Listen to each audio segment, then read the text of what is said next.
go, last ball. Has it got enough? Oh, what a catch! Yes! Put it off! That is a great goal!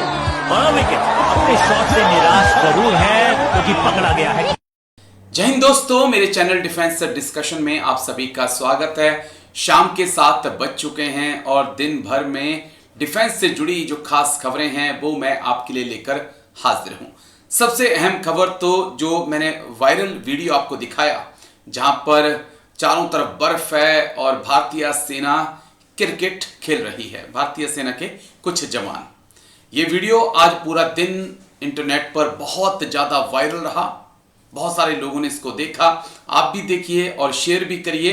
भारतीय सेना के जवान, मुझे लगता है सियाचिन ग्लेशियर में -40-45 डिग्री में चौके छक्के लगाते हुए और दूसरा जवान जो है बॉल को कैच करता हुआ। तो सैल्यूट हमारी इंडियन आर्मी को।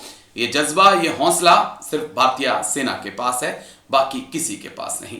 अब आगे बढ़ते हैं। एक और खबर जो है वो भारतीय सेना से जुड़ी हुई है। जब हम सीमा पर रहते हैं, जब पाकिस्तान से लोहा लेते हैं, चाइना से लोहा लेते हैं, दुनिया हमें सलाम करती है, सैल्यूट करती है, लेकिन फिर वही दुनिया, वही हमारे भारत के लोग हमें अपना दुश्मन समझने लगते हैं, खासकर पुलिस वाले। हमने कई ऐसे इंसिडेंट देखे जहां पर पुलिस ने भारतीय सेना के जवानों पर हाथ उठाया। एक ताजा मामला जो है वो पटना रेलवे स्टेशन से सामने आया, जहां पर एक सूबेदार साहब के साथ जो है रेलवे पुलिस की तरफ से मारपीट की गई। गुनाह इतना कि सूबेदार साहब टिकट की लाइन में लगे थे और पुलिस वाले, जो रेलवे पुलिस वाले थे, उनको टिकट लेनी थी। टिकट, आपको पता है आरपीएफ वाले जो है पैसा लेकर दूसरे की टिकट भी लेते हैं। कभी जाइएगा, ये नज़ारा आपको देखने को मिलेगा। सूबेदार साहब ने कहा कि मेरी टर्न है, पहले मैं टिकट लूंगा फिर आप लीजिएगा।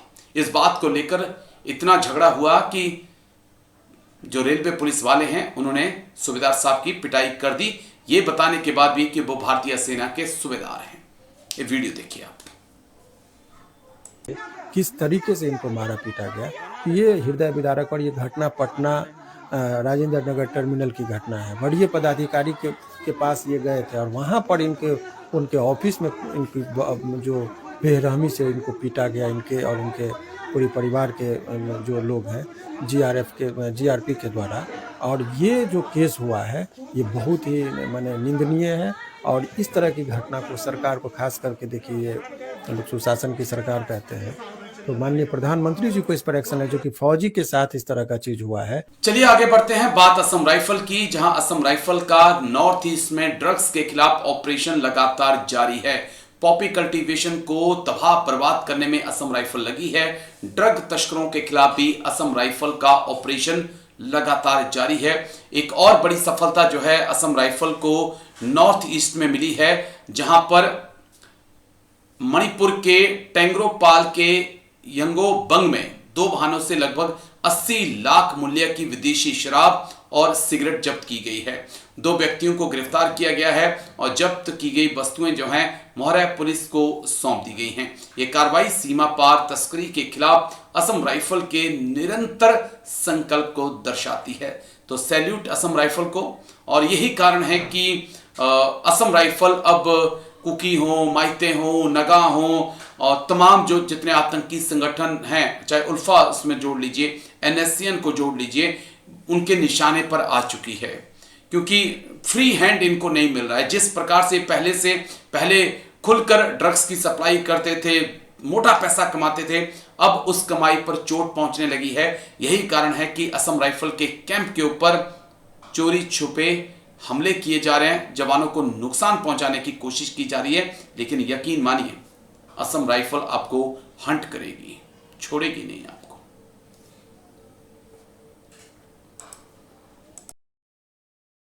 चलिए आगे बढ़ते हैं दोस्तों। एक और बड़ी अहम खबर आपके लिए। ये खबर जो है जम्मू कश्मीर के पुंछ से सामने आई है, जहां पर भारतीय सेना के एक सूबेदार मेजर ऑनरी कैप्टन साहब को हार्ट अटैक आया। उनकी तबीयत बिगड़ी, हॉस्पिटल पहुंचाया गया, जहां पर डॉक्टरों ने उन्हें मृत घोषित कर दिया। इससे पहले भी हमने देखा था कि एक जेसीओ साहब जो है पेट्रोलिंग पार्टी लेकर निकले थे और वो शहीद हो गए थे। इंडियन आर्मी की नीड है कि एक बड़ा दिल दिखाकर जेसीओ का कैडर रिव्यू किया जाए और यंग ऑफिसर के साथ साथ इंडियन आर्मी को यंग जेसीओस की भी दोस्तों जय हिंद। दोस्तों, पुंछ जिले के खारी इलाके में तैनात आर्मी के एक जेसीओ साहब की शनिवार को हार्ट अटैक से मौत हो गई। जो जेसीओ साहब है उनकी पहचान ऑनरी कैप्टन तालिब हुसैन के तौर पे हुई है। खबर है कि उन्हें पोस्ट पर ही जोरदार हार्ट अटैक आया। उनके साथियों ने उन्हें तुरंत नजदीकी हॉस्पिटल पहुंचाया, परंतु डॉक्टरों ने उन्हें मृत घोषित कर दिया। उन्होंने बताया कि जेसीओ की मौके पर ही मौत हो गई थी।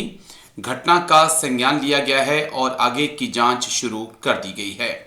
आपको बता दें, इससे पहले भी नॉर्थ कश्मीर के बारामूला जिले के सिंहपुरा इलाके में एक माह पहले देर रात हार्ट अटैक से बॉर्डर सिक्योरिटी फोर्स के एक जवान की मौत हो गई थी। और हाल ही में हमने देखा कि एक जेसीओ साहब इसी इलाके में उनका पैर जो है वो पेट्रोलिंग के लिए जाते हैं अपनी पार्टी के साथ, लेकिन उनका पैर फिसल जाता है, वो गहरी खाई में गिरते हैं और फिर हादसे में उनकी मौत हो जाती है। इसलिए जरूरी है कि इस प्रकार की चुनौतियों को देखते हुए, जैसा कि हमने आज एक वीडियो भी डाला था कि इस वक्त इंडियन आर्मी की नीड है यंग जेसीओ। वो जेसीओ जो 16-17 साल की सर्विस के अंदर जेसीओ बन जाएं और 24-25 साल तक जो है वो सुबेदार मेजर बने, नहीं है तो कम से कम 25-26 साल की सर्विस में फिर वो रिटायर्ड हो जाएं, क्योंकि यंग ब्लड, यंग जेसीओ इस वक्त इंडियन आर्मी की मांग है। अगर young commanding officer, young company commander चाहिए तो आपको यंग जेसीओ भी चाहिए होंगे, नहीं तो ये इस प्रकार के हादसे जो हैं सवाल खड़े करते रहेंगे।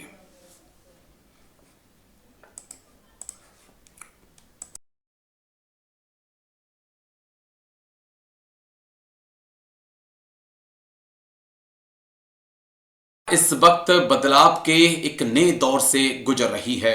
रुद्र ब्रिगेड की हमने चर्चा की है, भैरव कमांडो बटालियन की चर्चा की है, लेकिन एक नई चीज जो है वो भी भारतीय सेना में शामिल हुई है। नाम है अश्नी प्लाटून। लेकिन ये अश्नी प्लाटून है क्या, इसके बारे में थोड़ी सी जानकारी मैं आपको दे दूं।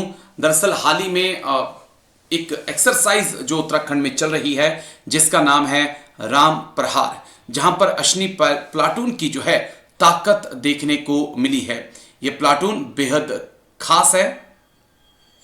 यह प्लाटून भारतीय सेना की नई टेक्नोलॉजी आधारित यूनिट है जो real time tactical reconnaissance, surveillance और mini unmanned aerial system strike की क्षमता देता है। अश्नी प्लाटून को सेना की थर्ड आई भी कहा जाता है, क्योंकि दुश्मन की गतिविधियों की तेजी से निगरानी कर सकता है और जरूरत पड़ने पर जवाबी कार्रवाई कर सकता है। राम प्रहार अभ्यास में इस प्लाटून ने दिखाया कि आधुनिक युद्ध में सूचना, निगरानी और स्टिक प्रहार कितने महत्वपूर्ण होते जा रहे हैं। इसी बीच लेकिन आपके जहन में होगा कि अश्नी नाम क्यों दिया गया, आखिरकार यही नाम क्यों रखा गया? तो इसके पीछे भी एक बड़ी वजह है। दरअसल अश्नी जो है वो पौराणिक इतिहास में अश्नी को देवराज इंद्र का हथियार माना जाता है, जिसे वज्र के नाम से भी जाना जाता है। भारतीय सेना की अश्नी प्लाटून में 20 सैनिक हैं जिन्हें FPV से लेकर सर्विलांस ड्रोन और स्वार्म ड्रोन सहित लोएटरिंग म्यूनिशंस में ट्रेनिंग दी गई है।